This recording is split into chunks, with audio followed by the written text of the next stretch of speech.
jump 1, 2, 3, 4, 5, 6, 7, 8. And can you do exactly the same thing?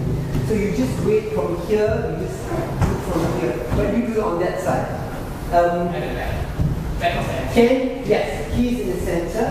Ken is going to do 1, 2, 3, 4, 5, 6, 7, 8 this side. Yep, Ken, you do on this side. Facing you in the center. So you will do this step here.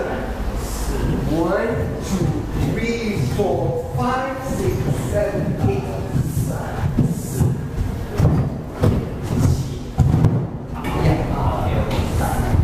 I'm going to turn this off.